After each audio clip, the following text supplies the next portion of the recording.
Donc, je disais que le principe d'action-réaction, la terminologie action-réaction, c'est quelque chose qui est assez utilisé finalement dans la vie courante, quelque chose d'assez connu. Vous allez donc voir pourquoi on appelle ça l'action-réaction.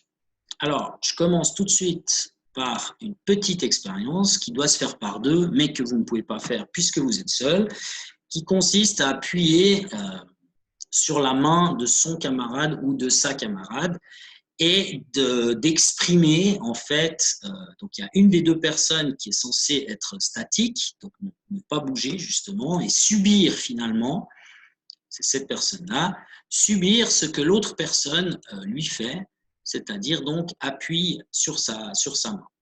Alors si vous faites ça vous-même comme ça, vous n'allez pas bien ressentir les choses, donc c'est même pas la peine en fait d'essayer, mais l'idée de l'exercice, c'est vraiment d'exprimer quelle est la force que vous ressentez chacun d'entre vous et d'être capable de la représenter sur un schéma. Alors, je vais quand même couper le son hein, parce que là, j'entends des trucs derrière. Je ne sais pas où je dois aller. Là, mute. Hop, je coupe le son à tout le monde. Hein. Hop, voilà. Alors, la réponse finalement à cette question qui est qu'est-ce que chacun d'entre nous ressent, eh bien, la réponse, c'est la suivante. C'est celle que vous trouvez au transparent d'après. Si vous êtes la personne qui est statique, qui ne bouge pas, évidemment, quand il y a une personne, par exemple à droite, qui vous appuie sur la main, bah, vous allez sentir l'effet que ça appuie, vous allez le sentir dans votre doigt, en fait. Hein. Donc, vous allez ressentir cette force que j'ai dessinée ici en bleu, là, cette force bleue, F, que j'ai appelée FDG, qui veut dire quoi? Qui veut dire la force qui vient de la droite, ici, sur la gauche.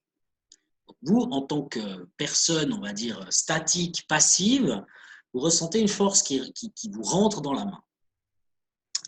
Et puis maintenant, c'est plus difficile pour la personne qui appuie, parce qu'en fait, la personne qui appuie, en général, bah, si elle appuie dans ce sens-là, elle a envie de dire, souvent, hein, qu'elle exerce la force dans ce sens-là. Mais en réalité, si vous avez quelque chose qui vous bloque, bah, vous avez une sensation, finalement, où ça vous rentre dans la main. Donc, en fait, la personne qui n'est pas statique, elle va sentir cette force-là qui lui rentre dans la main.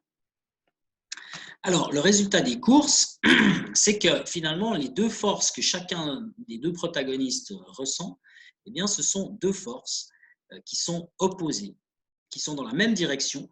Hein, vous voyez ici, ces deux flèches bleues et rouges sont dans la même direction, mais elles ont des sens différents.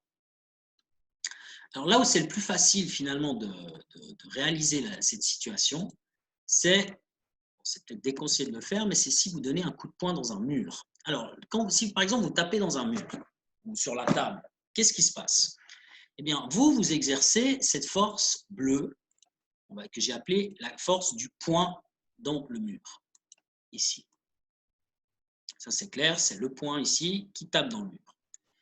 Et comme vous le savez, si vous tapez dans un mur, bah, vous allez avoir mal. Alors, pourquoi est-ce que vous avez mal si c'est vous qui tapez? Bah, c'est parce qu'en fait, le mur, il réagit, c'est vraiment le cas de le dire, et il va exercer sur vous une force qui va vous rentrer dans la main, et c'est ça qui va vous faire mal. En fait, c'est la même chose si vous tapez dans le mur que si vous gardez votre main immobile et qu'on vous tape dedans comme si le mur vous tapait, en fait.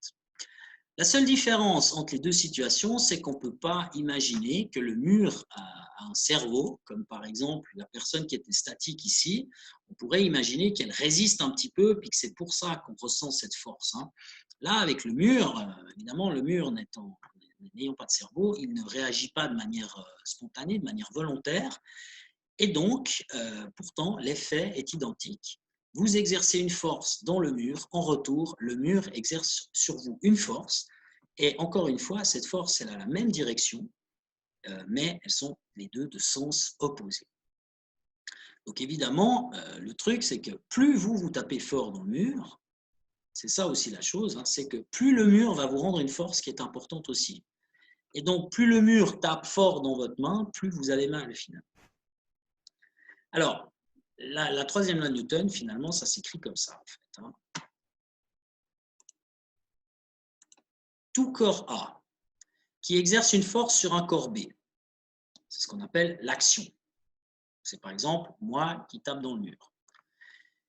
Subit de la part du corps B, de la part de B en fait, hein, subit, bon là je suis obligé de couper hein, évidemment, subit de la part de B une force qu'on appelle la réaction, et là c'est très important, cette force elle est de même intensité, de même direction, mais de sens opposé. Donc en formule, ça se traduit de cette manière-là, vous avez une force que A exerce sur B, c'est un vecteur, donc il a une certaine direction, une certaine intensité, un certain sens, et donc la force en retour de réaction que B exerce sur A, eh bien, ce sera exactement la même, mais avec un signe négatif, puisque justement, c'est de sens opposé. C'est ce qu'on appelle la troisième loi de Newton, principe d'action-réaction. Je ne sais pas s'il y a déjà une petite question à ce stade. Il faut que je fasse comme ça. Oui, il y a de la main. Attendez, c'est Mathieu. Voilà. Je vous entends. Il ne faut pas forcément qu'il y ait un objet qui soit statique, non? Non, il n'a pas besoin d'être statique, effectivement, non. Donc, on a deux exemples, ils sont statiques les deux. Les deux que j'ai donnés sont statiques, ouais. Pas forcément en réalité, parce que, pardon, quand vous avez les deux, par exemple, le premier exemple, ouais, non, vous avez raison, il reste statique, mais on pourrait faire exactement la même chose avec la main qui bouge. L'idée, c'est d'en avoir plutôt un qui est passif, puis l'autre qui est actif. Peut-être que je devrais changer ça. Ça marche même si ce n'est pas statique, effectivement. Autre chose?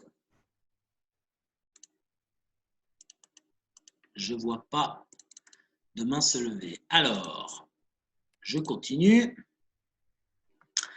avec trois remarques, toutes importantes, mais une en particulier qui est la première.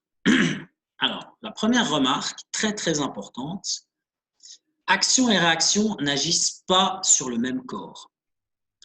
Vous avez remarqué dans les situations que j'ai représentées ici, hein, j'ai toujours mis le point qui agit sur le mur, c'est une force bleue. Le mur qui rend la force sur le point, c'est une force rouge. En fait, là-dedans, il faut s'intéresser à la victime, en guillemets. Qui subit cette force? Ici, c'est le mur qui subit la force. Ici, c'est le point qui subit la force. Si on regarde le transparent d'avant, encore, ici, qui subit la force? Là, c'est la personne de gauche qui subit la force, c'est-à-dire celle-ci, tandis que là, c'est la personne de droite qui subit la force. Donc, cette victime, c'est l'objet finalement qui subit la force en question. Quand il s'agit d'action-réaction, ça n'est pas le même objet, en fait, c'est pas le même corps. Et ça, c'est très important, parce que justement, quand vous écrivez, par exemple, la deuxième loi de Newton, vous écrivez somme des forces égale ma. En réalité, c'est la somme des forces extérieures. Hein. Si je reprends mes transparents où j'ai présenté la deuxième loi de Newton, ici, voilà, eh bien, ce somme des forces qu'on voit, je vais changer de couleur parce qu'il y a toujours du bleu et du rouge, on va prendre du vert pour différencier. Quand on écrit la somme des forces égale ma, cette somme des forces, il s'agit des forces subies de l'extérieur, du corps, par rapport au corps. C'est la somme des forces extérieures. Donc, c'est important de bien comprendre ça, parce que ça veut dire qu'il ne faudra pas additionner l'action et la réaction dans justement la somme des forces ici. Parce qu'il y en a une des deux qui n'agit pas sur le même corps, en fait. Donc, elle ne doit pas être prise en compte dans la somme des forces. Autre remarque qu'on retrouve ici, voilà, c'est que finalement, ces deux actions, enfin, l'action et la réaction, elles peuvent être permutées. Et je mets directement la troisième remarque, elles sont en fait simultanées. Donc, ce n'est pas tout à fait comme, par exemple, dans une bagarre, je te donne un coup de poing et puis toi, en retour, tu me donnes un coup de poing. Ce n'est pas comme ça que ça se passe. C'est exactement en même temps. Hein. Ce sont deux forces qui sont vraiment simultanées Et du coup, comme il n'y en a pas une qui vient avant l'autre, eh bien, on peut les permuter. Et donc, c'est ce que je disais tout à l'heure, donner un coup de poing dans le mur, c'est la même chose que si c'était le mur qui vous donnait un coup dans le poing, finalement. Du point de vue de la physique, ça revient exactement au même, en fait. Voilà. Question jusque-là? Pas de questions. Alors, s'il n'y a pas de questions, eh bien maintenant, je vais vous montrer une multitude. Oui? En fait, ça veut dire quoi, permuter? Permuter, ça veut dire inverser. Oui, mais du coup, ça veut dire quoi qui peuvent être? Il faut parler plus fort près du micro, je vous entends assez mal en fait. Ça veut dire quoi qui peuvent être échangés? Ben, ça veut dire que si par exemple je dis, vous avez ici la première phrase, pardon, là, vous avez tout corps A qui exerce une force sur un corps B. Donc, par exemple, c'est mon poing exerce une force sur le mur. Puis je dis ça c'est l'action. Et donc, mon poing va subir une force de la part du mur, c'est la réaction. Ben, je peux inverser. Je peux très bien dire que mon poing qui subit une force de la part du mur, c'est la réaction. Et que moi qui donne un coup de poing dans le mur, pardon, mon poing qui subit une force de la part du mur, c'est l'action. Et que moi qui donne un coup de poing dans le mur, c'est la réaction. On peut intervertir les deux parce que c'est pas qu'il y en a une qui agit et l'autre en retour s'effectue après.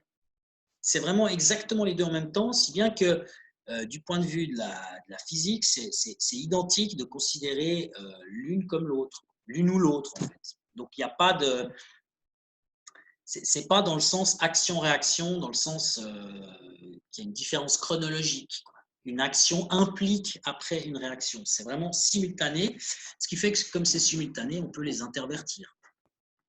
C'est comme si je vous dis, par exemple, bah vous, si vous sautez par la fenêtre, vous allez tomber sur Terre. Donc, il y a la Terre qui exerce sur vous une force qui vous attire. Bah, moi, je vous dis en même temps, vous attirez la Terre. C'est la force de gravitation. On verra ça dans quelques semaines. Et donc, vous exercez une force sur la Terre exerce une force sur vous. C'est action-réaction. On peut voir l'action ou la réaction de n'importe quel côté, en fait. De toute façon, ces deux forces ont lieu exactement en même temps. Il n'y a pas de différence du point de vue de la physique de voir l'une comme l'action ou comme la réaction. Merci. Alors là, je vois qu'il y a encore Mathieu qui pose une question. Ouais. Mais je ne comprends pas très bien comment est-ce que le mur peut être l'action s'il est statique. Ben, c'est ce qu'il voulait. Il est statique par rapport à qui? Par rapport à celui qui donne le coup de poing dans le mur. Mais quelqu'un qui serait fixé je sais pas, quelqu'un qui serait fixé au mur, peut-être que lui, il voit le mur comme quelqu'un qui bouge, quoi.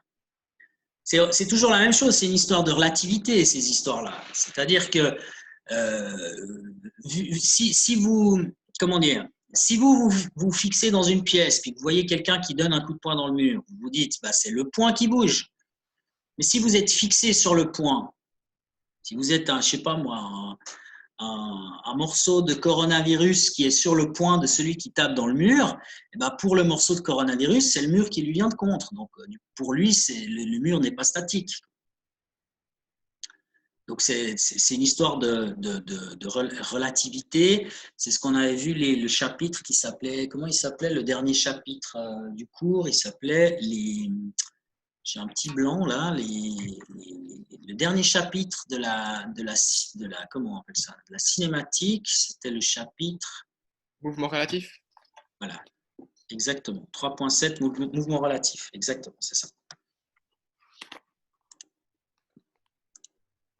Alors, y a-t-il d'autres questions? Je ne vois pas dans la liste. Personne ne lève la main. Parfait. Alors, je continue avec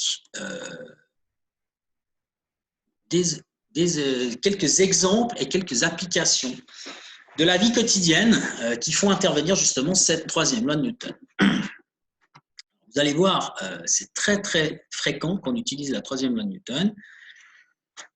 Par exemple, si vous sautez en l'air, alors, je vais prendre toutes les forces. J'ai toujours dessiné rouge et bleu hein, pour bien différencier celles qui s'exercent sur un objet, celles qui s'exercent sur l'autre objet. Donc, pour bien différencier l'action et la réaction.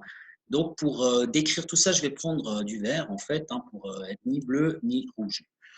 Alors, vous, quand vous sautez, qu'est-ce que vous faites? Alors, malheureusement, je ne suis pas en face de vous, je ne peux pas vous mimer le geste de quand on saute en l'air. Mais en gros, quand on saute en l'air, qu'est-ce qu'on fait? On plie les jambes. Et puis ensuite, avec les jambes, en fait, on pousse le sol. On pousse le sol où? Vers le bas. Donc ça, on va dire que c'est l'action. Donc, on exerce une force sur le sol qui est dirigée de haut en bas. On pousse le sol vers le bas.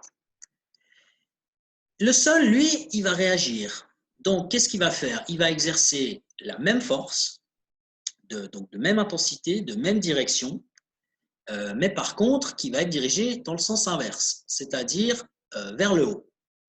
C'est cette force que j'ai représentée ici en rouge, là. Donc, vous exercez, vous poussez le sol vers le bas, et en retour, le sol vous pousse vers le haut. Et donc, vous exercez l'action qui va pousser le sol vers le bas, et le sol va réagir, et ça vous pousse vers le haut. Et là, vous voyez, je réponds à vos questions tout de suite, je termine juste ça, que ici, qui est la victime de cette force? Eh bien, c'est l'homme ou la femme, hein, peu importe, mais c'est-à-dire l'être humain ici qui est en train de sauter. Et donc, cette personne-là va subir une force de bas en haut, et c'est cette force de bas en haut qui va le faire monter. Et donc, c'est comme ça qu'on peut sauter.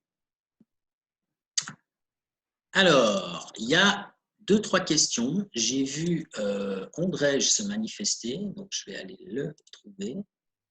Il est là, voilà. Ondrej. Attendez, Ondrej. Voilà, là je crois que je vous entends. Bonjour, c'est juste qu'on voit de nouveau le mauvais écran, on voit la théorie Pardon? Vous étiez en train de dessiner de nouveau sur la mauvaise page, on Ah voyait la merde! Ouais, il théorie s'est passé un petit truc. du- Alors je suis obligé de recommencer du coup. Ok. Alors, là vous voyez un bonhomme là?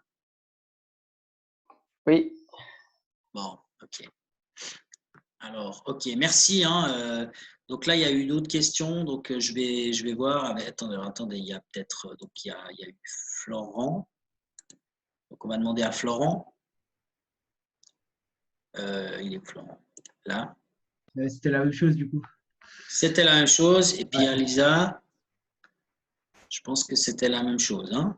Non, c'était pas la même chose, c'est par rapport justement à ça. Comment c'est possible qu'on décolle si elle s'applique simultanément? Ça veut dire que normalement, au moment où nous on arrête d'appuyer, il devrait pas avoir la force de réaction, donc je comprends pas comment on peut décoller.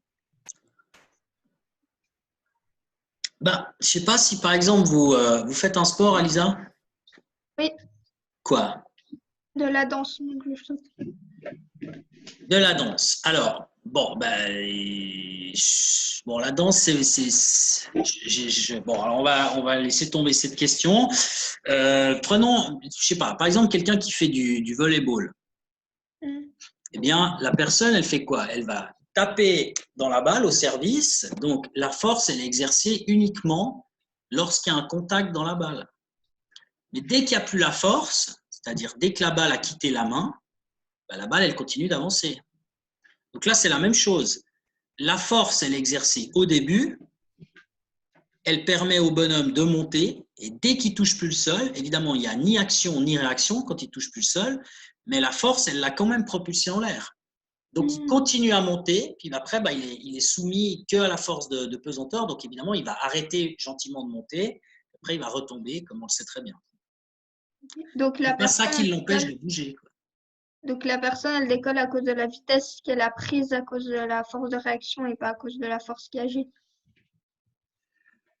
Ouais, plus ou moins. Donc, c'est-à-dire qu'il y a la force qui agit, qui implique simultanément la force de réaction. Et puis après, tout le reste que vous avez dit, c'est juste. Ouais. Ok. Ouais, merci. Voilà, de rien. Alors, est-ce qu'il y a d'autres questions? Il ne me semble pas avoir vu d'autres mains se lever. Par contre, dans le chat, j'ai vu qu'il y avait beaucoup de trucs. Alors, on va aller regarder ce qui se passe. Non, il ne veut pas. Je veux voir le chat, mais il ne me montre pas. Je n'arrive pas à voir ce chat. Alors, je ne sais pas quoi faire. Peut-être que c'est là. Ah oui, voilà, c'est là. Pouf. On ne voit pas la bonne image. Gna, gna, gna. OK. Ouais, d'accord. OK. Alors, bon, maintenant, je pense que c'est réglé. Alors, donc, je vais recommencer l'explication avec le son hauteur. Maintenant que vous avez la bonne image. Vite fait. Donc, vous voulez sauter en l'air. Vous poussez le sol vers le bas avec vos jambes. Hein, vous allez pousser en direction du bas. Ça crée donc cette force bleue que la personne exerce sur le sol. En réaction, le sol va pousser la personne dans la même direction, mais dans le sens opposé, c'est-à-dire vers le haut. C'est ce qu'on appelle la réaction. C'est cette force qui est ici. Et donc, c'est cette force-là qui va faire que vous pouvez décoller. Voilà pour le premier exemple. Deuxième exemple, très très courant quand on marche. En fait, si on marche, si on arrive à se déplacer, c'est à cause de la troisième loi de Newton. En fait, quand vous marchez, qu'est-ce que vous faites? Eh bien, avec votre jambe, bon là je ne peux pas vous montrer mes jambes parce que je ne suis pas assez souple, mais en fait, si vous voulez marcher dans cette direction, avec votre jambe, vous poussez dans cette direction-là. C'est un peu comme quand vous nagez d'une certaine manière. Hein. Quand vous nagez, qu'est-ce que vous faites? Vous poussez l'eau vers l'arrière. Si vous faites la brasse, hop, vous poussez l'eau vers l'arrière, et puis quand vous faites le crawl, vous prenez de l'eau dans votre main et puis vous la poussez vers l'arrière. Donc c'est exactement la même chose que quand on nage. Dans tous ces cas de figure, la personne qui se déplace, eh bien, elle pousse quelque chose. Donc là, quand on marche, c'est le sol. On le pousse vers l'arrière. Alors, c'est cette force qui est dessinée ici. Elle peut être un petit peu dans le sol. Hein. Ce n'est pas forcément très horizontal, mais c'est que la composante horizontale qui est importante ici. Alors, quand vous poussez le sol vers l'arrière, eh bien, que va-t-il se passer? Eh bien, le sol va vous pousser dans une direction qui est la même, mais dans le sens opposé, c'est-à-dire vers l'avant. C'est cette force que j'ai dessinée ici en rouge. Hein. Alors, dans cette force rouge, eh bien, vous voyez que la petite victime, c'est qui? Ben, c'est la personne, justement, et donc c'est cette force qui va pousser la personne vers l'avant. Donc, pour avancer, on exerce une force en réalité vers l'arrière. C'est comme une voiture. Hein. Quand il y a une voiture, il y a les roues qui tournent comme ça. Donc, qu'est-ce qu'elle fait une voiture? S'il y a la roue qui tourne comme ça, en fait, elle pousse le sol dans ce sens-là. Et comme elle tourne comme ça, elle avance dans ce sens là-bas. Parce que justement, c'est exactement le même principe. Elle pousse le sol dans un sens et le sol pousse la roue dans l'autre sens. Et comme la roue, elle est accrochée à la voiture, tout bouge en même temps.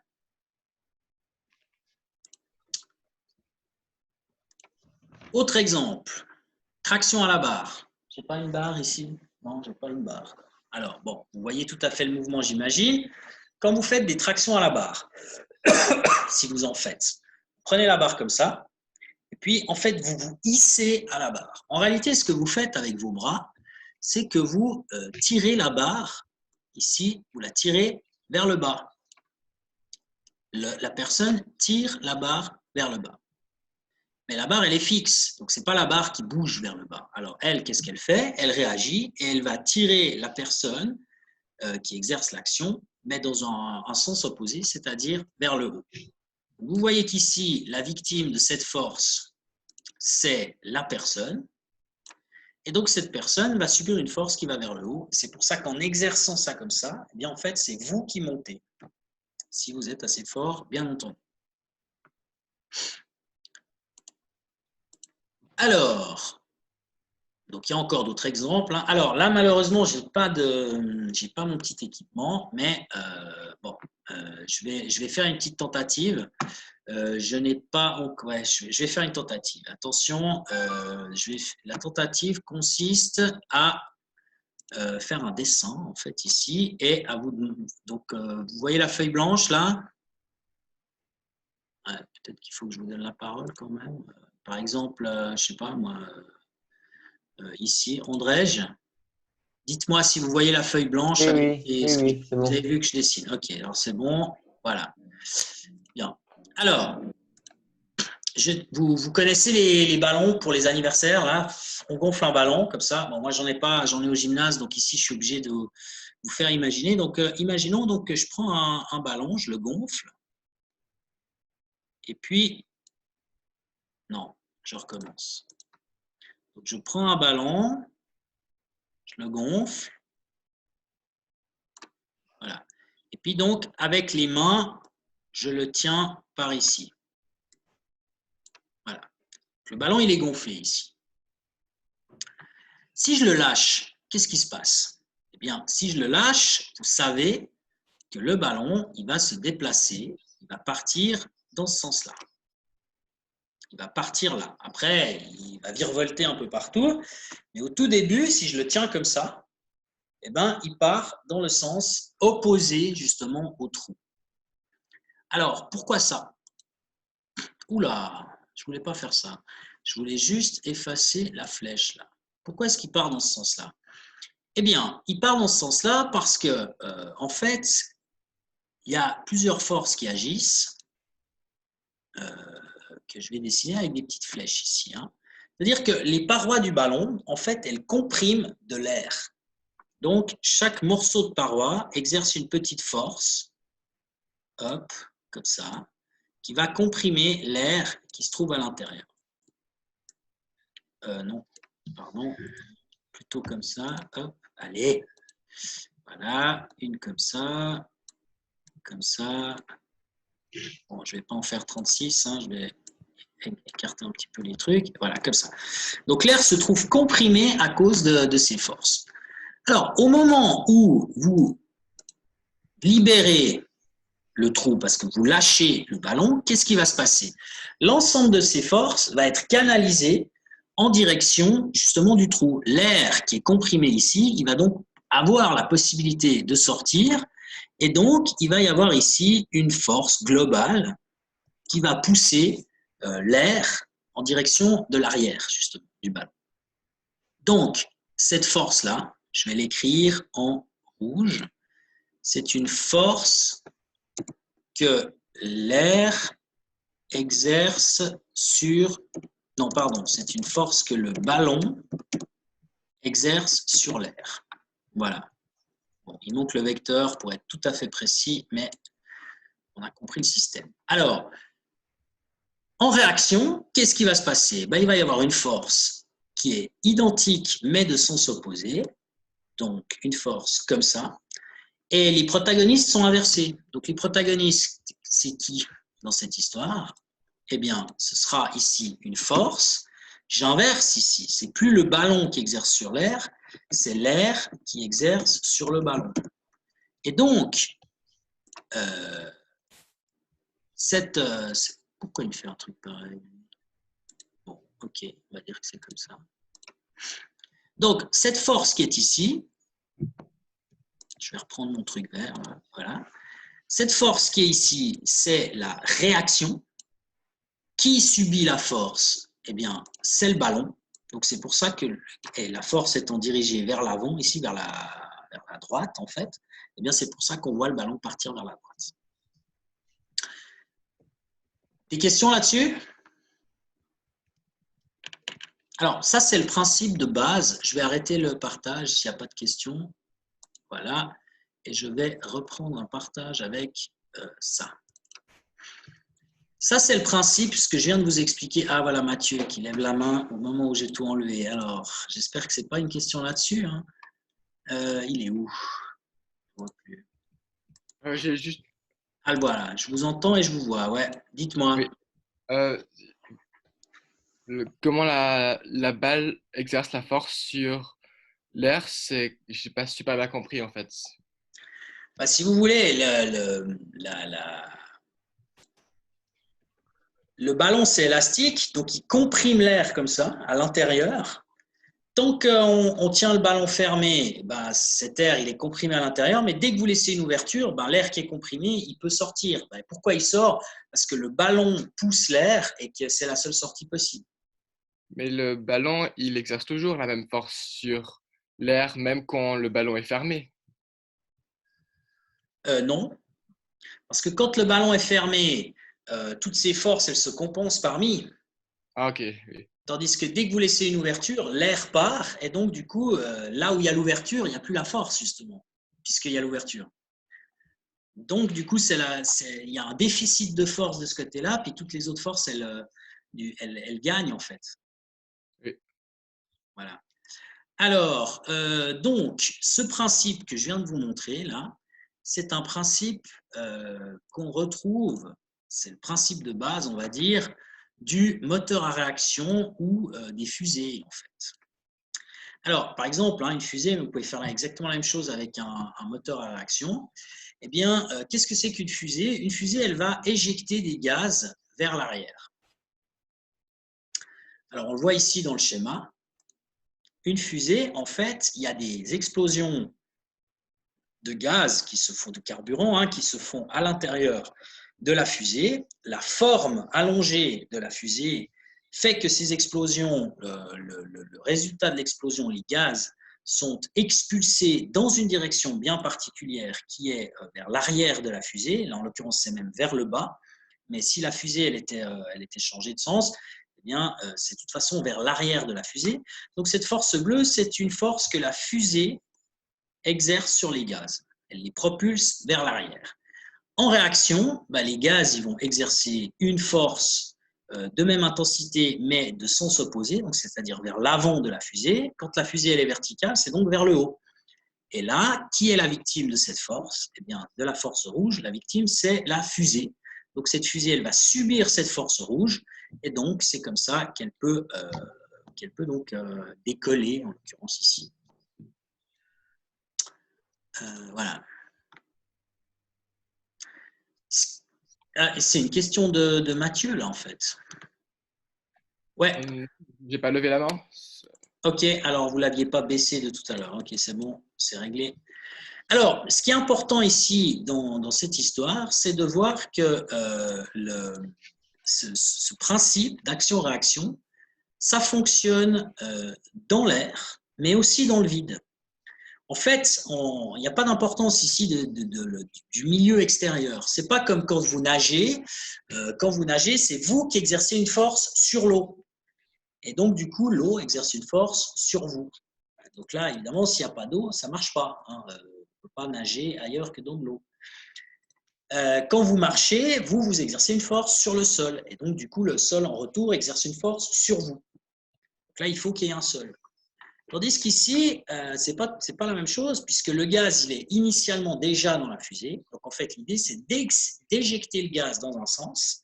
Et donc, qu'il y ait de l'air autour ou pas, ça ne change rien. Le principe, il est toujours le même. On éjecte le gaz dans un sens. Le gaz va pousser la fusée dans l'autre sens. L'effet peut être différent, évidemment. Si c'est dans l'air, il y aura des frottements, des choses comme ça. Donc, on n'aura pas exactement la même. Les forces n'auront pas le même effet. Mais par contre, le principe demeure le même. Pas de questions là-dessus? Si, Mathieu. Ouais, ok. Si c'était un système, ce serait impossible pour la fusée d'avancer, non? C'est-à-dire qu'au début, c'est un système, et puis justement, quand la fusée éjecte les gaz, le système se dissocie en deux, quoi. Et c'est pour ça que comme le système, si vous voulez, d'une vue d'ensemble, ça reste un système. Mais effectivement, l'idée, c'est de le séparer en deux, en éjectant les gaz d'un côté, et la fusée qui donc part de l'autre côté pour compenser. Je ne sais pas si vous voyez ce que je veux dire. Oui, je vois. Bon. Alors, maintenant, encore 2-3 petites choses et puis j'en aurai fini. Alors, balle de fusil. Bon, j'ai une vidéo à vous montrer, mais j'ai fait 2-3 tests l'autre jour et les tests n'étaient pas super concluants. Bon, je fais quand même une tentative de vous montrer une vidéo. Donc, je dois arrêter ce share là et je dois le changer. Donc, on va y aller comme ça. Voilà, je vous montre une vidéo avec, par exemple, ce que je viens de dire, la fusée. On verra bien si vous arrivez à voir quelque chose. Est-ce que vous pouvez me dire si cette vidéo, vous la voyez en plein écran ou si moi-même, je dois la mettre en plein écran? Si par exemple, je pose la question à Florent. Est-ce que vous voyez la vidéo en plein écran? Enfin, là, vous ne voyez pas la vidéo, mais comme ça. Florent? Oui, il y a des petits bords, mais elle est en plein écran. Enfin, Il y a des petits bords, ouais, ça c'est normal. ouais, Ok. enfin, il y a le cadre de la fenêtre. D'accord.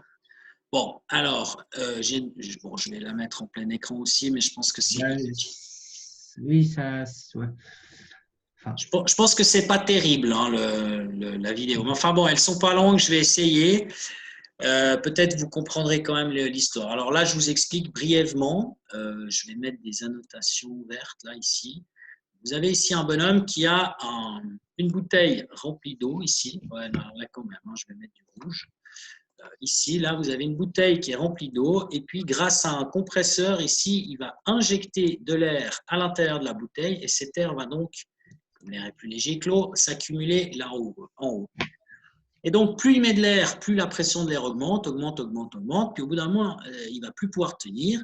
Donc, cet air va pousser vers le bas, mais comme il y a l'eau avant, c'est d'abord l'eau qui va sortir. Donc, on aura ici, c'est un peu le principe de la fusée, sauf qu'au lieu d'éjecter du gaz, eh bien, ce sera de l'eau qui va être éjectée. Donc, l'eau étant plus lourde, l'effet est plus important. Et donc, vous allez voir la fusée qui gicle, en fait, ici. Hein. Donc, j'y vais, je clique sur Play pour vous montrer. J'ai fait ça plein de fois. Et c'est le numéro 2. Oh. Oh,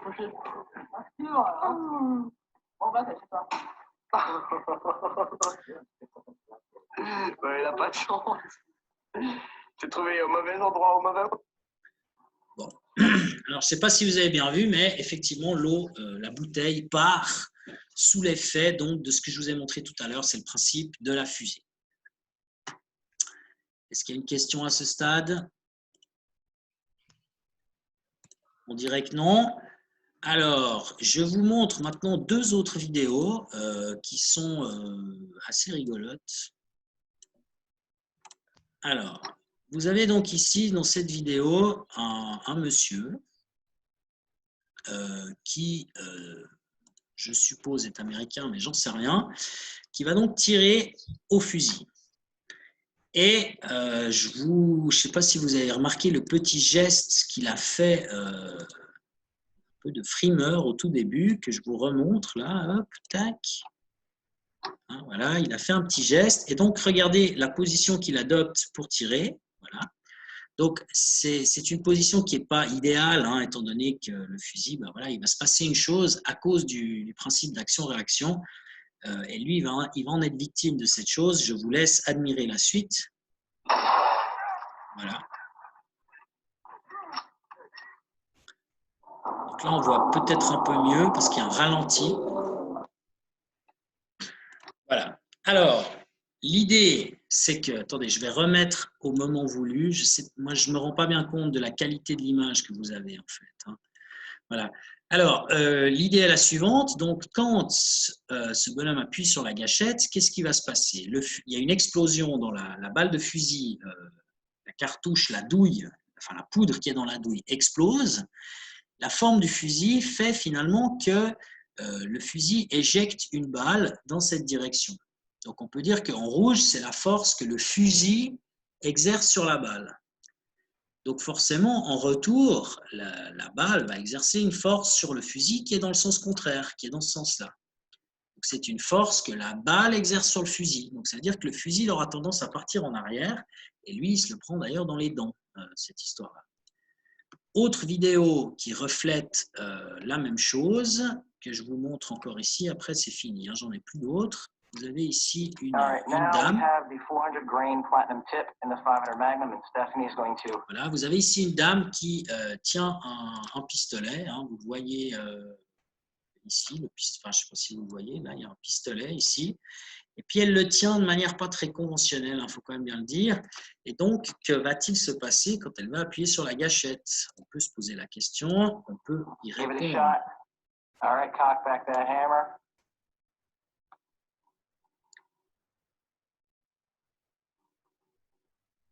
Here we go. Voilà. You all right? Donc, il s'est passé exactement la même chose.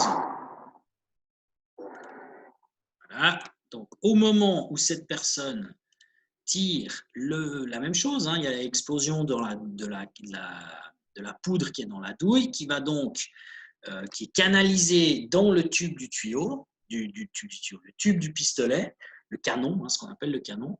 Et donc, la balle, on peut dire que le pistolet exerce cette force rouge sur la balle, qui fait partir la balle. En retour, eh bien, la balle exerce une force sur le pistolet qui est, là je l'ai mal dessiné, mais qui est égale, enfin même intensité, mais en sens opposé. Et donc, c'est cette force bleue qui fait partir le pistolet vers l'arrière et qui donc finit dans le visage de cette pauvre dame, en fait, qui s'exerce au tir. Voilà, vous avez des questions là-dessus? Je vais donc arrêter ce truc-là et vous montrer. Je vais terminer avec cette histoire. Hein. Ça fait déjà 50 minutes. Hein. Il faut gentiment qu'on arrête. On va arrêter tout de suite. Hein, vous inquiétez pas. Donc ça, c'est ce que j'ai. Vous le voyez là? Je ne sais pas si vous le voyez. Non, vous ne le voyez pas. Donc share, c'est celui-ci. Voilà. OK.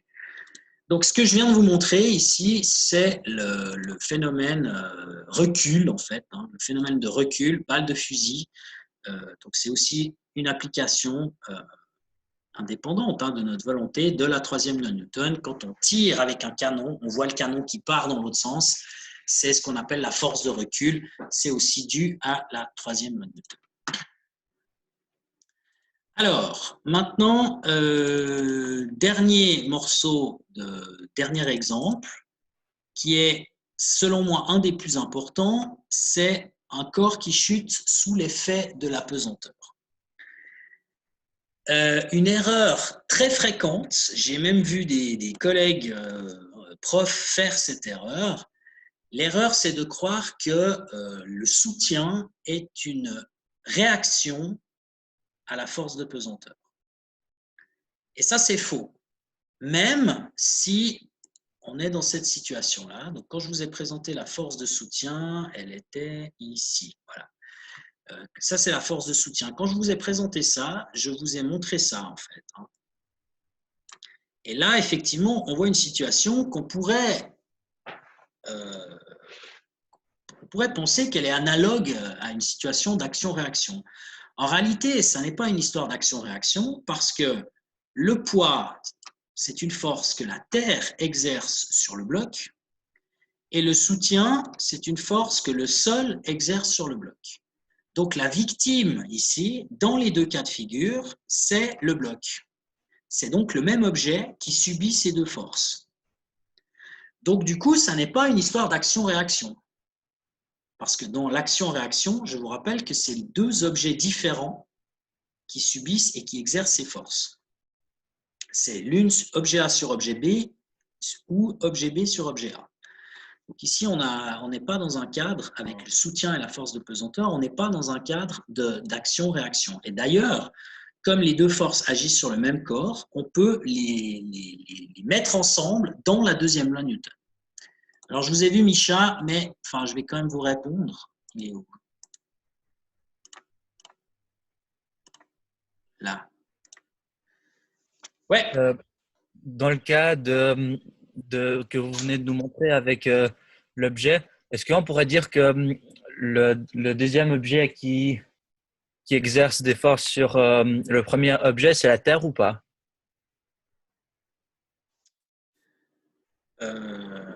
Écoutez, attendez voir. Là, il y a un. Je viens de comprendre. Excusez-moi. Je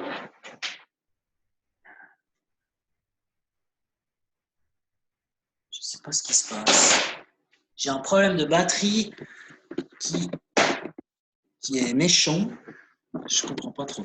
Écoutez, j'avoue que je n'ai pas tellement compris votre question, quoi. Vous pouvez la reformuler ou la répéter? Est-ce qu'on peut dire que le deuxième objet qui agit sur ce bloc, c'est la Terre? Parce que la Terre, elle le soutient et la Terre, elle l'attire. Enfin, genre, le P, il est exercé par la Terre sur l'objet. Alors, oui, bien sûr. Donc, en fait, une force, c'est, vous vous rappelez la définition d'une force? Je vais vous la mettre. Je l'avais dit au tout début. C'est une interaction. Donc, si c'est une interaction, c'est forcément entre deux objets.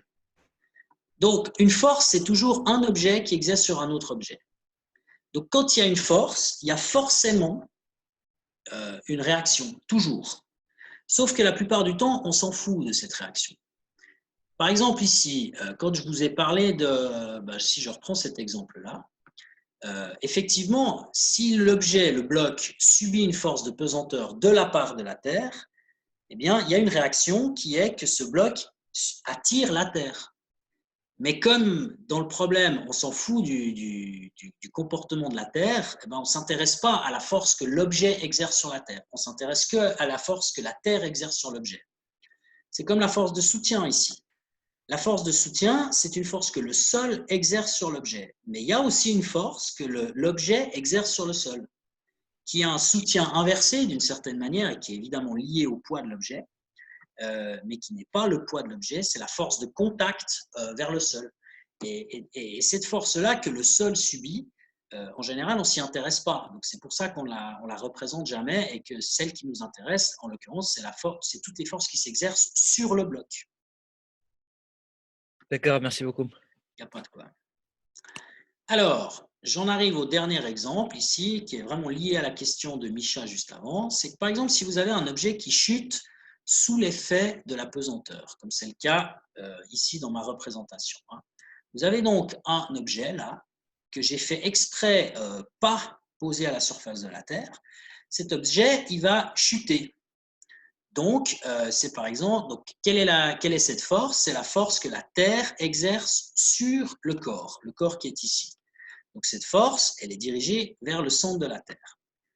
Le principe d'action-réaction vous dit quoi? Il vous dit que la Terre va subir une force égale, mais de sens opposé, qui est donc la réaction. C'est cette force que j'encadre ici en vert maintenant. Donc là, la victime, c'est la Terre. Donc ça veut dire que quand vous avez une force de pesanteur qui agit sur un objet, sur vous par exemple, eh ben, la Terre, elle subit la même force appliquée à son centre de gravité, c'est-à-dire au centre de la Terre, la même force que vous subissez, mais de sens opposé, qui est la réaction. Mais en général, comment la Terre subit des forces, ça ne nous intéresse pas dans les problèmes, on s'intéresse plutôt au corps qui se trouve à la surface. Donc finalement, cette force-là, elle n'entre jamais dans les calculs. Il n'y a que celle-là qui est donc la force de pesanteur. Et donc, ce qui est bien important de comprendre, c'est que la réaction de la force de pesanteur, ça n'est pas le soutien, c'est une force qui agit sur le centre de la Terre et pour laquelle on n'a en général aucun intérêt. Bon, alors, j'ai vu qu'il y avait non pas des mains qui se levaient, mais des gens sur le chat. Alors, qu'est-ce qu'il y a? Je ne sais pas où on en est. Donc, c'est une force de réaction, la force de soutien. Et toute force est une force de réaction, mais le soutien, ce n'est pas une réaction au poids. C'est ça que je veux dire. C'est plutôt une réaction à la force de contact. Si vous voulez, vous pouvez subir une force de pesanteur sans qu'il y ait de force de soutien. Si par exemple, vous êtes en train de tomber, vous subissez un poids qui vous fait tomber, il n'y a pas encore de soutien. Donc, c'est que quand il y a un contact, quand vous exercez une pression sur le sol, un contact sur le sol, que le sol va réagir et exercer une pression sur vous.